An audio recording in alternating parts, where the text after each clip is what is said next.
ኢቭን እንኳን ከወያኔ ጋር ፋኖ ሊሰራ ቢወስን ዊዝን ፋኖ ችግር ይፈጥራል የሚል ነገር መጣ። ለምን ፋኖ ከየትም መጣ አይደለም።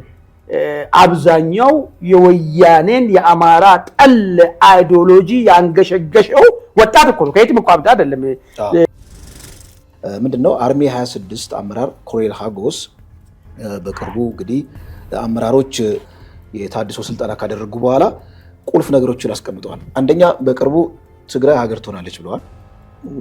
ሁለተኛ በመጀመሪያ ትልቁን ስራ የምንሰራው ወልቃይትና ጠለምትን በዚህ በአርሚ 33 አማካኝነት መያዝ ነው ብለዋል። አፍሪካ ኢንተለጀንስ ምን አወጣ መሰለ? ከምርጫው በኋላ ጠቅላይ ሚኒስቴሩ ወደ ጦርነት ሊገቡ ይችላሉ የሚል ነገር አንስቷል። በተለይ ወደ ትግራይ ያለውን ጉዳይ በጉልበት ሊፈቱ ይችላሉ የሚል ነገር እንዳለ። እንግዲህ የተለመደው የአሜሪካና የኢራን ሽኩቻ ሌላ መልክ ይዟል። አሁን ደግሞ ኢራን ማስፈራሪያ ሰንዝራለች። ምንድን ያለችው? በዚህ በባብል መንደም እኛ ያለንበት እሱ ቀይ ባህርን እዘጋለሁ ብላለች። ቀይ ባህርን ብቻ አይደለም ሆርሙዝም ይዘጋል። ምክንያቱም ሊባኖስ እና ጋዛ ላይ መጠነ ሰፊ የሆነ እልቂት እየተፈጸመ ነው በእስራኤል አማካኝነት።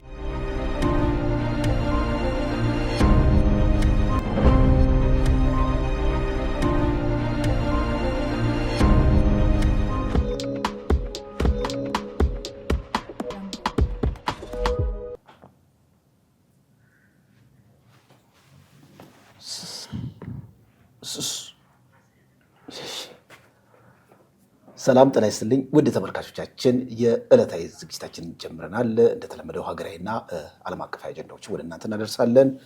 ከሀገራዊ ምርጫ ማግስት የኢትዮጵያ የፖለቲካ እውነት ምን ይሆናል የሚለውን ነገር እንግዲህ ከተለያየ አቅጣጫ ሀሳብ የተሰጠበት ነው። እኛም በዚህ ጉዳይ ላይ ሰፋ ያለ ትንታኔ እናቀርባለን። ሌላው መረጃችን ቲፒኤልኤፍ አስቸኳይ ውሳኔ ያሳልፏል በማዕከላዊ ኮሚቴ አማካኝነት።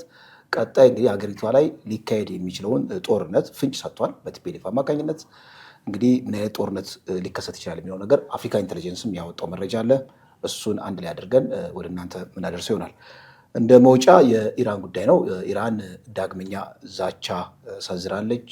ይሄም ባብል መንደብንና ሆርሙዝን ዳግም ዘጋለሁ ብላለች። ምክንያቱም ጋዛ ላይ እና እንዲሁም ደግሞ ሊባኖስ ላይ ከፍተኛ የሆነ ሰብአዊ እልቂት እየደረሰ ነው በእስራኤል አማካኝነት የሚል ነገር ነው። እነዚህ መረጃዎች ወደ እናንተ እናደርሳለን። እንደተለመደው ቻናላችንን ላይክ፣ ሰብስክራይብ ያደረጋችሁ አብራችሁ እንድትቆዩ ከወዲሁ እንጠይቃችኋለን። አማ እንዴት ነህ? ሰላም ደህና እንዴት ነህ? እግዚአብሔር ይመስገን። እንግዲህ እንደ መነሻ የሚሆነን የዚህ ከሀገራዊ ምርጫው እንግዲህ ማግስት ላይ ያሉ የፖለቲካ ሁነቶች አሉ። ፖስት ኢሌክሽን ሴናሪዮ ኢትዮጵያ ውስጥ ምን ሊከሰት ይችላል የሚለው ነገር ነው። ብዙ ፈተናዎች አሉ፣ ሀገራዊ ፈተናዎች አሉ። እንደሚታወቀው ሰላምና ጸጥታን በተመለከተ እንዲሁም ደግሞ የኢኮኖሚያችንን በተመለከተ የኑሮ ውድነቱ እንዲሁም ቀጠናው ላይ በተመለከተ ከኢትዮጵያ ጋር በተያያዘ ብዙ ነገሮች አሉና አንዳንዶች የሚገምቱት ምንድን ነው ኢትዮጵያ ይህ ምርጫ ካካሄደች በኋላ በተለይ ከቲፒኤልኤፍ ጋር ያለውን አጠቃላይ ውዝግብ ወይም ቲፒኤልኤፍ ጋር ያለውን መወጣጠርን እሱን በቀጥታ በኃይል እርምጃ መንግስት እንደሚወስድ ወደ ኃይል እንደሚገባ ተቆርጣል። ተው እንጂ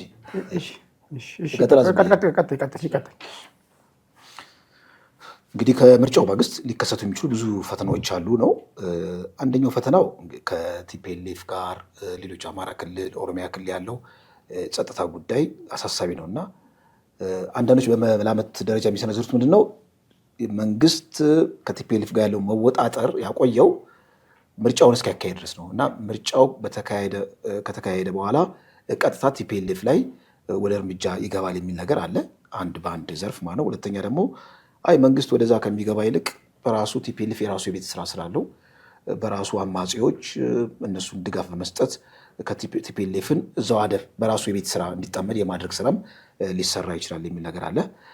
ከምርጫው ማግስት እጅግ በጣም ፈታኝ ሊሆኑ ከሚችሉ ሌሎች ነገሮች ደግሞ ያው እንግዲህ ቀጠናውን በተመለከተ ብዙ አንፕሪዲክተብል የሆኑ ጉዳዮች አሉ። ሻዕቢያ አለ፣ የሱዳን ጸጥታ ጉዳይ አለ፣ እንዲሁም ደግሞ የኢራን ጦርነት እዚሁ እኛ አካባቢ ኢራንና አሜሪካ ጦርነት እኛ አካባቢም የራሱ የሆነ ተጽዕኖ አለው እና ከዚህ ምርጫ በኋላ በእርግጥ የኢትዮጵያን ችግር በምርጫ አማካኝነት ሪዞልቭ ማድረግ ይቻላል አይቻልም የሚለው ነገር በሁለተኛነት እንሄድበታለን። አሁን ካነሷቸው ሀሳቦች አንፃር የተወሰነ ሰንዝርበት። አመሰግናለሁ ደሬ። እንግዲህ አሁን ከምርጫው በኋላ ምን ይመጣል የሚለውን ነገር ምናልባት ምርጫው የመንግስትን እድሜ መንግስት የሚለውን አሁን ስልጣን ላይ ያለውን እድሜ አራዝሞለት ይቀጥላል ወይስ አገሪቷ ውስጥ ያሉትን ችግሮችን ይፈታል የሚል በብዙ ሰዎች ዘንድ ውዝግብ እያስነሳ ነው ያለው። እሱ ከሆነ ከምርጫው በኋላ ምን አይነት ክስተቶች ይፈጠራሉ የሚል አንተም እንዳነሳው የቲፒኤልኤፍ ጉዳይ አለ። ቀድሞ እየተደረገ ያለው በኦሮሚያ እየተደረገ ያለው ጦርነት አለ። በአማራ ክልል እየተደረገ ያለው ጦርነት አለ። ይሄ እነዚህ ነገሮችን ምን አይነት መልክ ሊያስይዙ ይችላል? ይሄ የሚፈጥረው ነገርስ ምን አይነት ችግር ይፈጥራል የሚለውን ነገር ከማየት በፊት አንድ ኮምፓራ ለማወዳደሪያ እንዲሆን ልክ አሁን መንግስትን የሚቀናቀኑት በትጥቅ ትግል የሚቀናቀኑ ኃይሎች ስሉት እንደነበረ ይሄ ምርጫ ማደናቀፍ ብቻ ነው ማለት ምንድነው? ኮምፕሊትሊ መላ ኢትዮጵያ ውስጥ ወይ ደግሞ ፕሮብሌም ችግር እንዲገጥመው ማለት ነው ምርጫውን ከ50% በላይ እንዳይደረግ ማድረግ ቢችሉ ምንድነው ሊፈጠር የሚችለው የሚለውን ነገር መጀመሪያ እሱን ሴናሪዮ ብናየውና እሱንና አሁን ከዚህ በኋላ ከምርጫ በኋላ የሚደረገውን ነገር ለማወዳደርና የትኛው ነው የተሻለ ከመጥፎ ውስጥ የተሻለ መጥፎ የትኛው ነው የሚለውን ነገር ለማየት እንዲያመጭም ማለት ነው። እሺ ለታውን ምርጫውን አሁን አስቦ ዝቶ አስነግሮ እንደነበረው ሁሉ ምርጫውን እናደናቅፋለን። ስለዚህ ዛሬ አይ ቲንክ 24 ነው አይደል? ግንቦት 24 አይደል? ከግንቦት 24 ጨምሮ መንግስት የሚባል የለም፣ ሌጋል እንትን የለም። ምርጫ ካልተካሄደ ምርጫ ሰዓቱ እስከዚህ ድረስ ነው የሚያበቃው። ከዚህ በኋላ ያለን ሁላችንም መንግስት ነን የሚለው ነገር ቢመጣ ሀገረ መንግስቱ ይፈርሳል ማለት ነው። በንድፈ ሀሳብ ደረጃ ብትለው ዋናው እንግዲህ ማሽነሪውን መንግስት ነው የያዘው። አይ ከሱ በኋላ እሱ እንትን ይሆናል አይደለም። አይ እሱ በቃ ሌጂቲሜት አይደለህማ። ማንኛውም አካል ከአንተ ጋር ንግግር ምርጫ እንዳልተካሄደ ምርጫው የተደናቀፈበትን ምክንያት ተጨባጭ በሆነ መንገድ ዓለም አቀፍም ስለሚያውቁ ዓለም አቀፍም ነው አንተ መንግስት አይደለም። ስለዚህ ቀጣይ ጊዜ ሶልቭ ልታደርጉበት የሚችሉ የሆነ ሜካኒዝም ፍጠሩ ነው ምክር የምሰጠ አለ። አንተን ብቻ አንሰማም ምን ነገር ነው። ኦኬ የዓለም አቀፍ ታዛቢዎች የሉም አይደለ?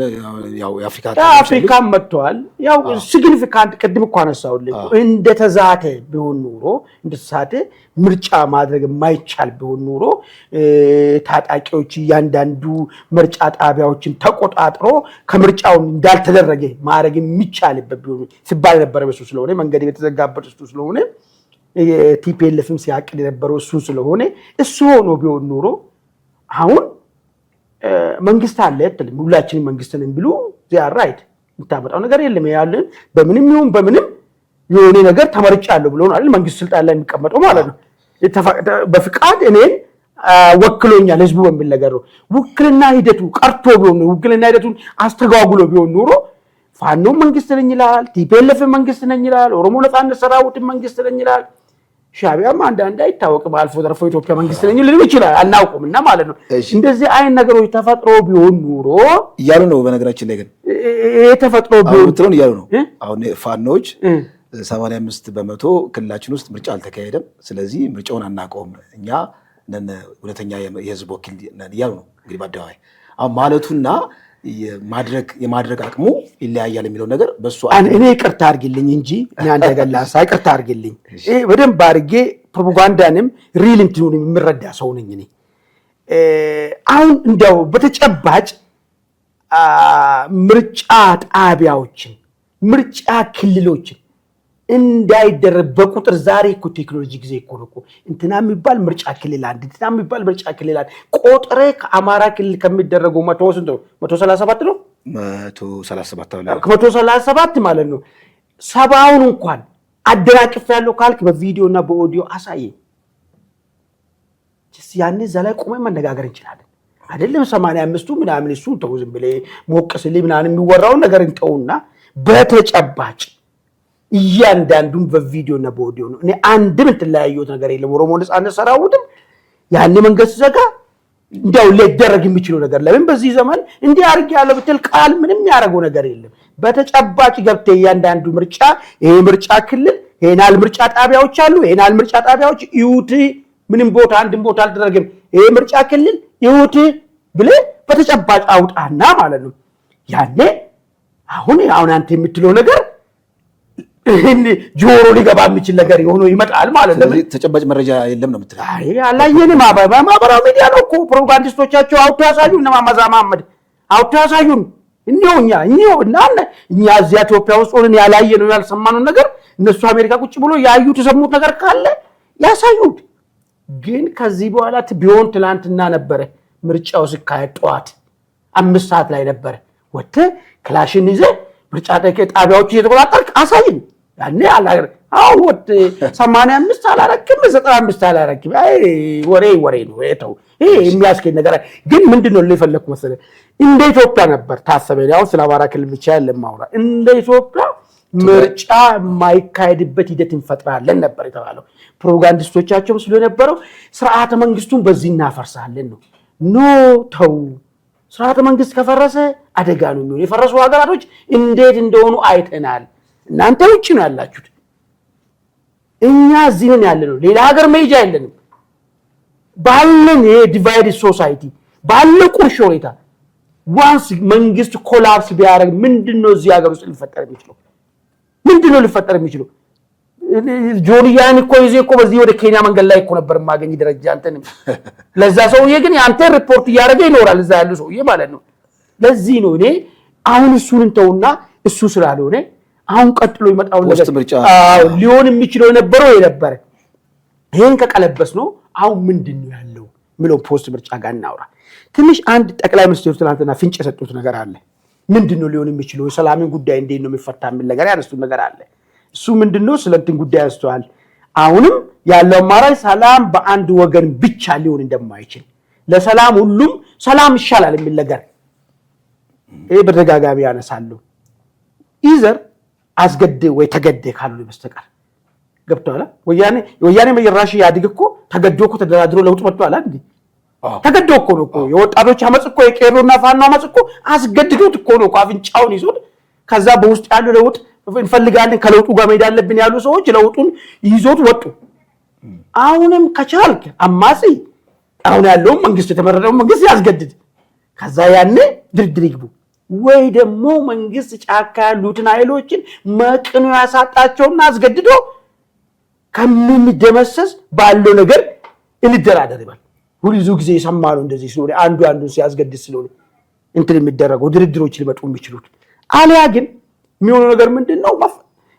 ሁለቱም ከፍ ብሎ አስቦ ባካቸው ሀገራና አድማ ለምን ጦርነቱ ነው ያው ምናልባት በጦርነት ከሚኖር ወይ ደግሞ ይሄንን ጦርነትን አመጹን እየመራልን ኢንስቲል አክተር ሆኖ ግብር የሚበላ መሪ ሆኖ ያለው ሰውዬ ካልሆነ በስተቀር ወይ ደግሞ በእንደዚህ ሂደት ውስጥ ምንም በጦርነቱ ጋር ተያይዞ ለሴኩሪቲ ተብሎ የሚወጣውን ብር የዓለምን ዩኒቨርሲቲ የሚወራረደውን ብር የሚዘርፍ በመንግስት ባለስልጣን ካልሆነ በስተቀር ጦርነቱ እኮ ለሰፊው ህዝብ እኮ በጣም ጉዳት እኮ ነው ያለው እኮ የሚገርም ነገር ነው። ስለዚህ ይሄን አይምሯቸውን ቢስተካከል በቃ ተውት አገሩ አናድማትና እንነጋገር ወደሚለው ነገር ሊመጡ የሚችሉ ወይ አንዱን አስገድዶ ወይ ደግሞ ባካችሁ በቃ ወደሚለው ነገር ከተመጣ ያኔ ችግሩ ሊፈጠር ይችላል። ነገር ግን አሁን ምርጫ ከደረገ በኋላ አንድ ዋዜማ ላይ ወጣ ጽሁፍ አይተናል። ችግሩን ይፈታል ወይ ካልክ እሱ አሁን ያልኩ ነገር ነው። በቃ ጠቀሎ ይመጣ ይሄኛው ሴናሪዮ ይወጣ ይችላል ወይ? ምርጫ ችግር ይፈታል አይፈታም የሚለው እንዳልከው ለምሳሌ 2007 ነው አይደል ህወሓት ኢህአዴግ ምርጫ ተካሄደ 100% መሰለኝ ዘው ከዛ በኋላ አመጽ የተቀሰቀሰው 2008 2010 መሰለኝ እና ምርጫ በራሱ 2007 ከተወሰነ ወራት በኋላ ነው ከተወሰነ ወራት ነው ምርጫ በራሱ ችግር ይፈታል አይደለም። ምክንያቱም ከምርጫ ባሻገር ማየት የሚገባን አንተ ያነሳው ፖይንት አለ። እኔ መንግስትን ያገለለ ተቋሚ እንትኖችን ተፋላሚ ኃይሎችንም ያገለለ የመፍትሄ አቅጣጫ እንዲኖር አልፈልግም በራሴ በግሌ ማለት ነው። ምክንያቱም የሰጥቶ መቀበል የሚባለው ነገር አንዱን አፍርሶ በዛ መቃብር ላይ ደግሞ የራሱን ቤት የመስራት የፖለቲካ አቅጣጫ ለኢትዮጵያ አልጠቀመም እስከዛሬ። ስለዚህ ጄኒን የሆነ ድርድር ከተባለ እንደው ዝም ብሎ ለጥቂት ግለሰቦች ስልጣን ሰጥቶ ከዛ በኋላ ተነጋግረናል የሚል ነገር ሳይሆን ከአማራ ክልል ካለው ከፋኖ ኃይሎች ጋርም ከሆነ ከቲፒኤልኤፍ ጋር ኃይልም ከሆነ ከኦላ ጋርም ከሆነ ጀኒን የሆነ ምናልባት የሆነ ኢንክሉሲቭ የሆነ ፍሬምወርክ ተዘጋጅቶ ከመንግስት ጋር መንግስትን ያላገለለ ማለት ነው የመፍትሄ አካል እቺ ሀገር የሚያስፈልጋት ይመስለኛል እንጂ እንዲህ እየደማ ነው ላይ የምናልከው ምንም አይጠቅምም እኮ እየደማ መኖር። እሺ እሱ እንዲመጣን ጥያቄ ልጠይቅ። በፋኖ በኩል ከዚህ በፊት ድርድር አዎ እንፈልጋለን። ድርድር ማለት ግን ዘመነ ያው ፋኖ መሪ እሱ ስለሆነ እሱ መሪ ሲሆን ነው አሉ። 4 ኪሎ እሱ ሲቆጣጠር 4 ኪሎ ሲሰጡ ነው አሉ። ከአፋብን በፊት ነው አፋብን የሚባለው ከመስረታችሁ በፊት ነው። ከምክንያት አንጻር ነው ይሄን ነገር የማነሳው ነው። እንደዚህ ካልክ በፍጹም መቼም አትደራደርም ወይ አሸንፌ ካልመጣ በስተቀር አይሆንም እንደዚህ ነው። ስለዚህ ኢንክሉሲቭ ስንል እዚህ ያለው መንግስት ጄኑዊን የሆነ ድርድር አደርጋለሁ ብል ተቀናቃኙ ድርድርን የማይፈልግ ከሆነ የኔ ድርድር ማለት አንተን ቦታ ሰጠኝ ነው የሚል ነገር ከሆነ እንዴት ይምጣ ነው አሁን ጥያቄ። ወይ ደግሞ ጫካ ያለው ኃይል ድርድር ይፈልጋሉ ስል መንግስት አይ ድርድር ሳይሆን በምህረት ግባ ከሆነ ገበር ስለ እንደዚህ ከሆነ እንዴት? ለዚህ ነው አሁን ቅድም ማለት ነገሩ ተሽከርካሽ ልመልስልህ። ቆንጆ ነጥብ ያነሳው እኮ በአደባባይ ሰምቻለሁ። ትክክል በብልጽግና መቃብር ላይ ለምንደራደሩ ድርድር የለም ብሏል ራሱ ዘመነም ብሏል።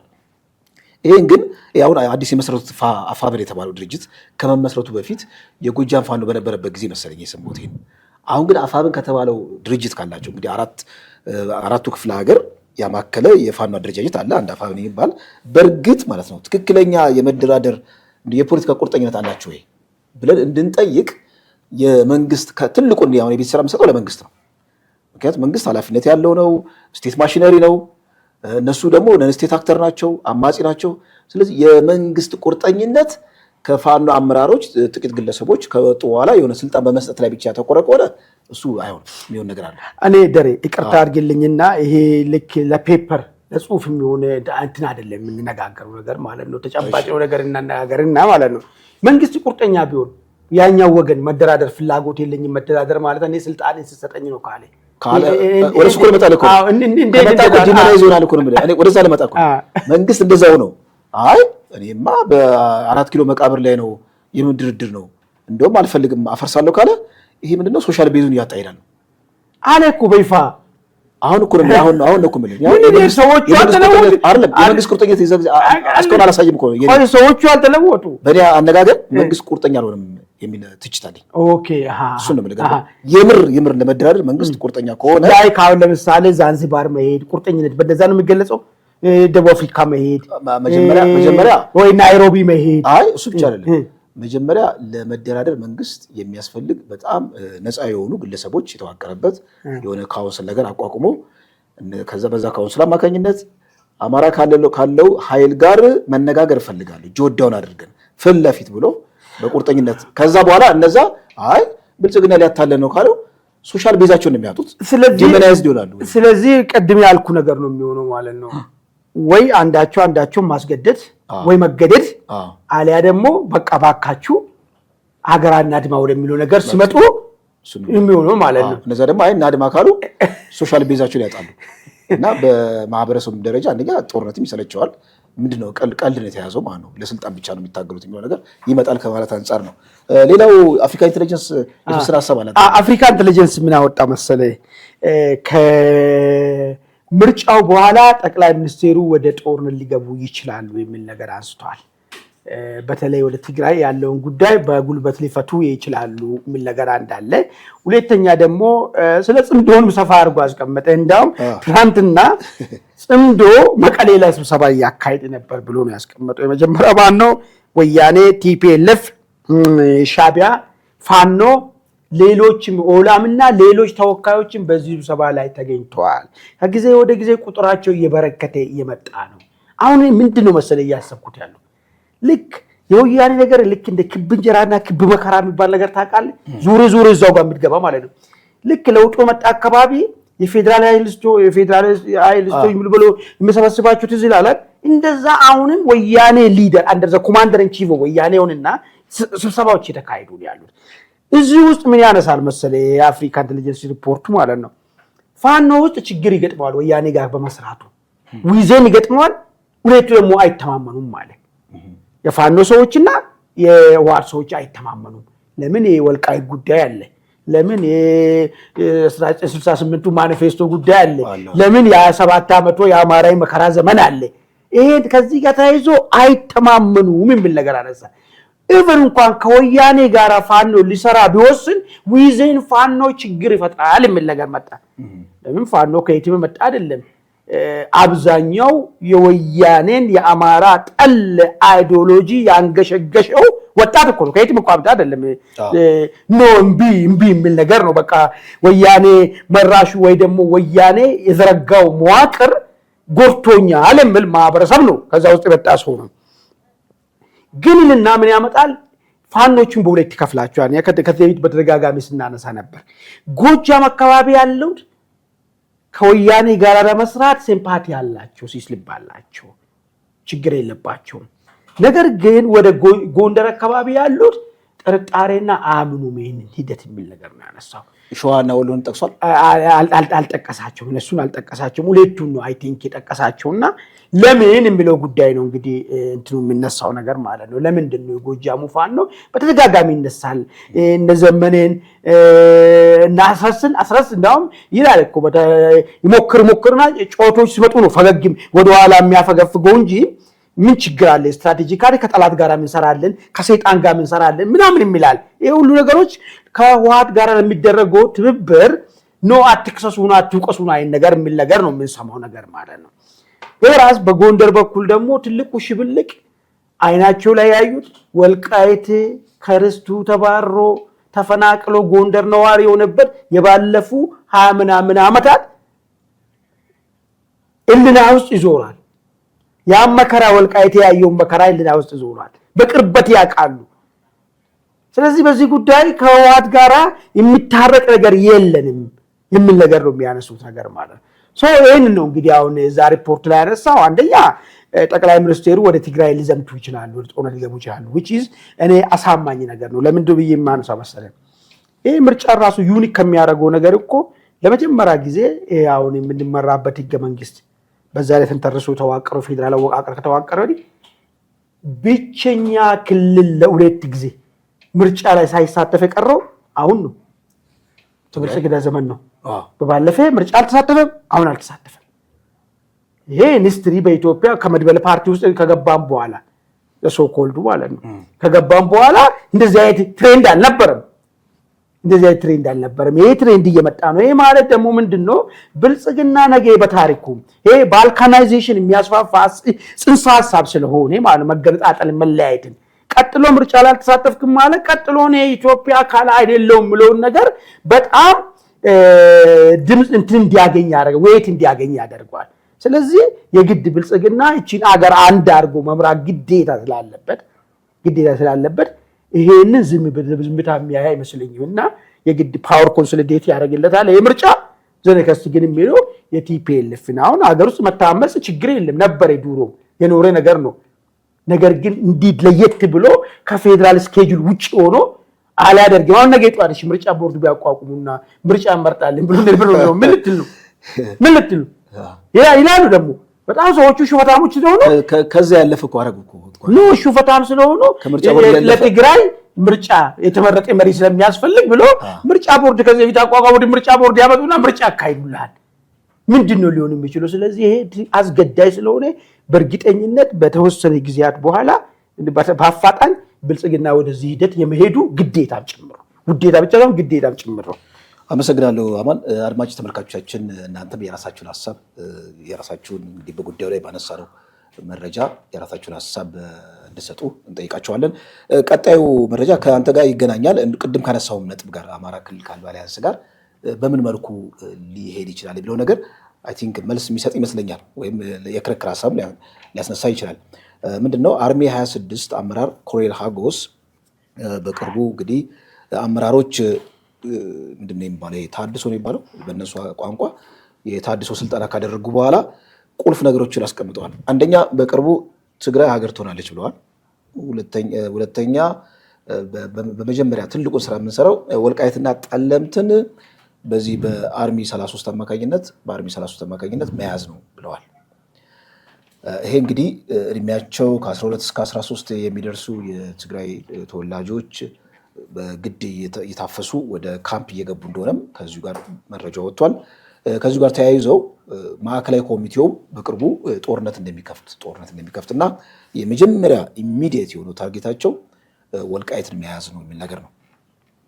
አሁን ትልቁ ነጥብ ምንድነው ነው እዚህ ጋር አማራ ክልል ካለው አጠቃላይ የፋኖ አደረጃጀት ጋር አሊያንስ ለመፍጠር ከፈለጉት ቲፒኤልኤፍ እንግዲህ አሁን የመጀመሪያው ኢሚዲየት ታርጌቱ ወልቃይት ነው።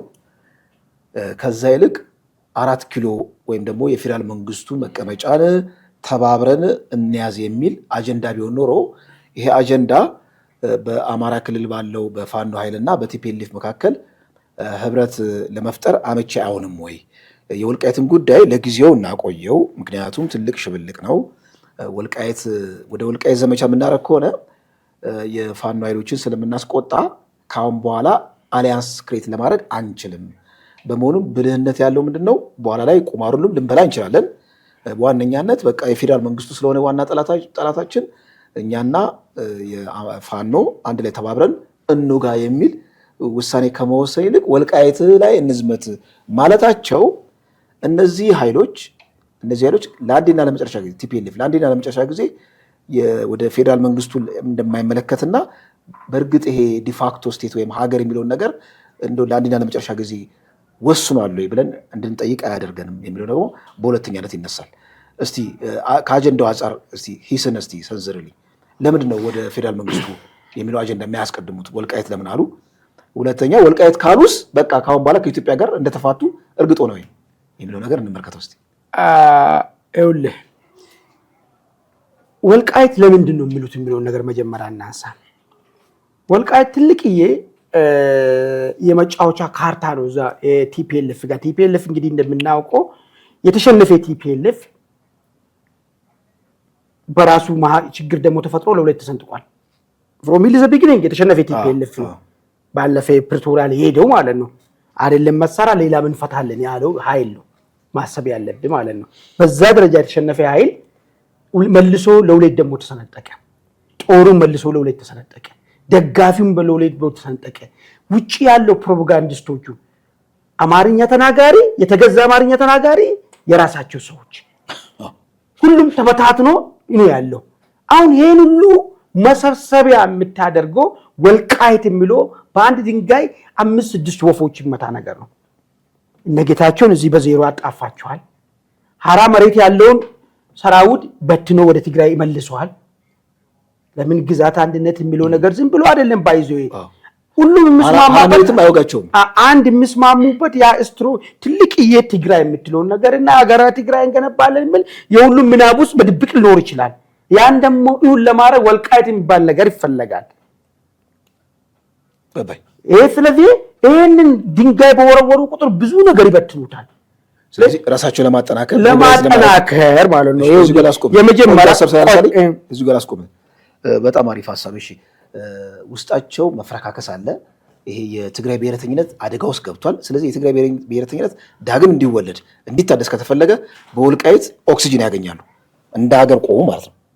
እሺ እዚህ ጋር ያዝልኝና እዚህ ጋር መቆማቸው የሚያሳዩ ወልቃይት የሚያሳቸው ካሁን በኋላ ከኢትዮጵያ ጋር ያላቸውን ጋብቻ ለመፋታት ፍንጭ አይሰጣም ወይ? እሱ ጋር ሊሄድልህ እኮ ነው። እሱ ጋር ሊሄድልህ ነው። ከዛ ይሄንን መልሰን እንድንደራጅ ያደርገናል ነው ፖይንታቸው። ሁለተኛ መደራጀት ብቻ ደግሞ አይደለም። ኢትዮጵያ ውስጥ ያሉትን ኃይሎች ደግሞ አሁን እነሱ የባለፉት 2 ዓመት 3 ዓመት ያሳለፉበት ታይም ማለት ነው። ወደድክም ጠላህም እኮ አሳፋሪ በሆነ ሁኔታ እኮ የኢትዮጵያ ችግር የሚመነጨው ከህወሓት ነው ሲሉ የነበሩ የትላንትና ጓደኞቻችን እኮ ማለት ነው ዛሬ ህወሓትን አቅፈን ደግፈን በህወሓት ጥላ ስር ነው መንቀሳቀስ ያለብን የሚል የዲስኮርስ 360 ሺፍት ማድረግ እኮ ሰክሰስ እኮ ነው ለህወሓት እኮ። ይሄንን ነው እየሰሩ የነበሩት።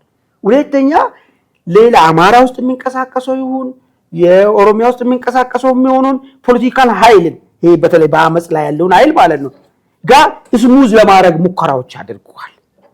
ይሄ ለምንድን ነው የሚጠቀሙት? ለቀጣይ ትሪኪያቸው ይጠቀሙበታል ማለት ነው። ልክ ከዚህ ቪዲዮ ሰሩት ነገር ምን አዲስ ነገር እኮ የለም። ያፓን እኮ አከርካሪውን ሰብሮ ከያፓ እኮ ምርኮኛን እኮ ነው አይደል? ውዳቂውን አይደል እንዴ ሰብስቦ ይሄድን የመሰረቱት ገብቷል አይደል? አንተ የማረከ የገደለ ወንድሜን ከጎኔ ጓድን ከጎኔ ደፋብህን ሰውዬ በሱ ሊደርሺፕ ስር እንዴት መልሰህ ትገባለህ የምትለው እና አዲሱ መሆኑን ጠይቃል እሱ ነገር ለመሆን ማለት ነው አቅም እንደማላቸው ብለህ ታስባለህ ያን ይሄ እንትና ያመጡት እኮ ነው አቅም አንጻራዊ ነው ትግራይ ፎርስን ይሰበስባሉ ሁለተኛ እንደሰሩት እንትና አለ ሁሉም አቅም የለውም የሚል ነገር ኦኬ ሁሉም አቅም የለውም ምንድነው የሚሰሩት ለምሳሌ ያኔ ሁሉም በእኛ ኃጢአት ተባብረውብናል አሁን አይተባበርም የሚል ነገር አለ ፕሪቶሪያ ትልቁ ጥቅም ምንድነው አፍረካከሳቸው በቃ እሱን ነገር ያነሳሉ ሻቢያን የሚያክል ነገር ከጀርባ በነፃ ዞን ይዘናል ስለዚህ የኛ አንድ እግር ባይኖርም ሌላውም ያነክሳል እንጂ ሙሉ ሁለት እግር ያለው የለም ነገር ነው ጋደርሷል ማለት ስለዚህ ይሄንን በወልቃይት መልሰን ፓወራችን ሪጌን እናርግና ከዛ ምን ቀጥለው እንሄዳለን ነው ሄዱ ቢባሉ ምን አላምንም ዝም ብሎ አንዳንዱ እየሰከረ ምናን የሚያወራው ነገር ነው ወይ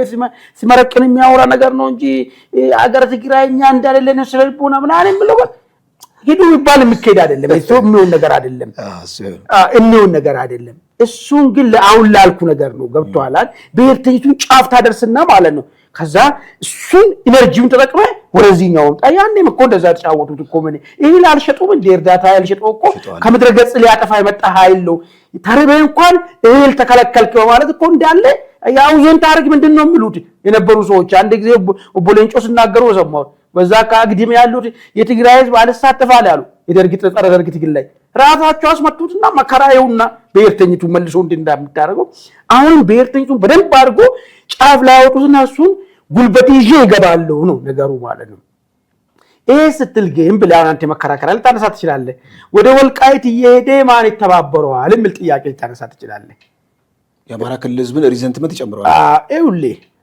ሁለቱን ልንገርህ ነገም ከነገ በኋላ እነሱ እኮ ይላሉ እኮ የፋኖ እኮ በጣም ቀላል ነው እኮ የሚፈልጉት እነሱ ልክ የፋኖ ደጋፊዎች ሚዲያ ላይ ሆኖ እንደሚያወሩት እኮ አይደለም እኮ እነሱ ዛሬም ዱቄት ተሸካሚ ፋኖ ነው የሚፈልጉት እነሱ አለስ መጥቶ ልክ ያፓም መጥቶ እንደዛ እንዳደረጉት ፋኖ መጥቶ ከዛ ውስጥ ልቃቢ ሰብስቦ የሆነ ነገር መስራት ነው የሚፈልጉት እንጂ ከፋኖ ጋራ ልክናውን አፍረስ ትክሻ የተጋፋን ነው የምንሄደው እንደሚሉ ምናምን ነገር በፍጹም ገባሪ ጋር እናደርሰዋለን መጀመሪያኛ የኛን ኃይል እንመልሰው ገብቷል አይደል ትግራይን ፎርስ ያ ስትሮንግ የሆነው ያ ኔሽን ሌቨል ላይ ደረሰው ብሔርተኝነትን እናምጣ መልሰው ነው ከዛ በኋላ ሌላውን ማየረገጠው ለሆዱ ሲል ይከተላሉ የሚገርም ነገር ይሄ ነው የሚያስቡት ምንም ሌላ ነገር የለም እነሱ ጭንቅላት ውስጥ ያለው ሐሳብና መሬት ላይ ያለው ደግሞ ሪያሊቲ ይሄዳል የሚለው ነገር ነው ትልቁ ሙግት ምክንያቱም በፊት የነበረው ህዋት ያዲግ በጣም ስትሮንግ ነው አንደኛ ብሔርተኝነትም ኢትዮጵያ ውስጥ አልነበረም ሰዎች ራሳቸውን የሚበይኑት በሀገራዊ ብሔርተኝነት ነው አሁን ወተወደደም ተጠላም አማራ ክልል ብሔርተኝነት ተፈጥሯል ያ ብሔርተኝነት ደግሞ ቴስትር ነው ቲፒኤልኤፍ ላለፉት 27 ዓመታት እንዴት የባርነት ቀንበር ውስጥ እንደከተተው ይታወቃል አሁን ወልቃይትን ቀምተው ወክተድ አድምተህ ማለት ነው የአማራ ክልል ህዝብን ልክ እንደ ድልድይ ተሸጋግረ ወደዚህ ወደ ፌደራል መንግስቱ ወደ አዲስ አበባ መጣለው የሚለው ነገር ለኔ ሩቅ ነው ተመኒታይ ነው ሊያስቡ ይችላሉ ግን ሩቅ ነው አንደኛ ዊዝን ፋኖ ራሱ ቅድም ማስተዋል አንተ ዊዝን ፋኖ ራሱ በአጀንዳው ምክንያት መከፋፈል ይፈጥራል ለቲፒኤልኤፍ ተሸካሚ ሌላው ዳግማይ ባዲን ዳግማይ ኢድን መሆን የሚችል ካለ ሊሆን ይችላል እኮ አለኩ ግን ማጆሪቲን ኢትዮጵያ አማራ ክልል ያለውን ሪዘንትመንት ያባብሰዋል እንጂ ቲፒኤልኤፍ አልጋ ባልጋ የሚሆንበት ሁኔታ በጣም ሩቅ ነው ጥሩ ነገር አነሳው ሊሆን ይችላል በደንብ ነው የሚችለው እኔን የሚል ከውጭ እጁን የሚያነሳ ብዙ አለ ስልጣኑን ብቻ ይገኝ እንጂ ውጭም ደጀጠኑት አምጾ የሄዱትም ጫካም ካለ እኔ ቀድሜ ሆናለሁ የሚል እጅ የሚያነሳ ይኖራል ይሄ የተለመደ ነገር ነው ሲጀምር እነሱ እንዴት ሰው እንደሚመለምሉ ያውቃሉ የበረከት ልጆች አሉ እንዴት እንደሚመለምሉ ያውቃሉ እነሱ ምን አይነት አንደኛ ከማህበረሰብ ጋር ቁርሾ ተቃርኖ ያለውን ፈጽሞ ያገኛሉ ሁለተኛ ነገር በጣም ለሆዱ እስከ መጨረሻው ድረስ ከቀራኔው ሊሄድ የሚችል ሰዎችን እና አቡጻይ እኮ እንዲዳርጎ ባደንና ኦፒዲዮን እኮ እንደመለመሉት በጣም በሚገርም እንዳው ኢትዮጵያ ጻፊዎች እኮ ጎበዝ ጻፊ የለም እንጂ የሚገርም ቲዮሪ እኮ ነው እኮ የሚገርም ቲዮሪ ማለት ነው እኮ እንዴት አድርጎ እስከ መጨረሻ ድረስ ባርነትን አሜን ብሎ መቀበል የሚችል ሰው ከማህበረሰቡ ውስጥ ፈልፍለ እንዴት አድርገ እንደምታወጣ አሁን እንደዚህ ማስተር ማይንድ ሰዎች የላቸው እሱ ጥያቄ ነው የሚሆነው ግን እንትኑ ስላለ ኤክስፒሪየንሱ ስላለ ከዚህ በፊት የሄዱበት መንገድን ስለሚያውቁ በዛ ደረጃ በጣም ኢንተሌክቹዋል የሆነ ሰው ባይኖርም ሲስተሙ ስላላቸው በእጃቸው ላይ መልሶ ያን ነገር ለማድረግ አይገዳቸውም። የሚታዘዝ ደግሞ ከውጭም ከውስጥም እጁን እያወጣን እያለ ልክ ጥያቄ ድሮ አስተማሪ ጠይቅ እንላለን። እንደዛ ምል ብዙ አለ ነው የሚል ነገር ማለት ነው። ግን መጨረሻ በዛው ልክ ግን አምሮ የሚታገልና እስከ መጨረሻው ሰላም የማይሰጣቸው ደግሞ ይኖራል ማለት ነው። እንደ አንድ ሴናሪዮ የሚቀመጥ ነው። ብዙ ሴናሪዎች አሉ እንግዲህ እንዳልከው በጣም ውስብስብ ብዙ ፋብሪካዎች አሉ። አሁን ከቲፒኤልኤፍ ጋር በተያያዘ አጠቃላይ እንደ ሀገር ስንመለከተው እንደ መውጫ አንድ መረጃ ይዣለሁ። እንግዲህ የተለመደው የአሜሪካና የኢራን ሽኩቻ ሌላ መልክ ይዟል። አሁን ደግሞ ኢራን ማስፈራሪያ ሰንዝራለች። ምንድን ነው ያለችው? በዚህ በባብል መንደም እኛ ያለንበት እሱ ቀይ ባህርን እዘጋለሁ ብላለች። ቀይ ባህርን ብቻ አይደለም ሆርሙዝም ይዘጋል። ምክንያቱም ሊባኖስ እና ጋዛ ላይ መጠነ ሰፊ የሆነ ሰብአዊ እልቂት እየተፈጸመ ነው። በእስራኤል አማካኝነት ድርድሩም አቋርጣለች። ከአሜሪካ ጋር በሶስተኛ ወገን እየተደረገ የነበረውን ድርድር አቋርጣለች። ምን አይነት ነገሮች ይፈጠራሉ የሚለውን ነገር እንግዲህ ቀናቶች የሚመልሱት ይሆናል። በዚሁ አድማጭ ተመልካቾችን የዛሬው ዝግጅት ቋጭተናል። በሚቀጥለው እስከምንገናኝ ድረስ ቸር ቆዩ። ሄድን እኮ 30 አለፈው መረሽን እኮ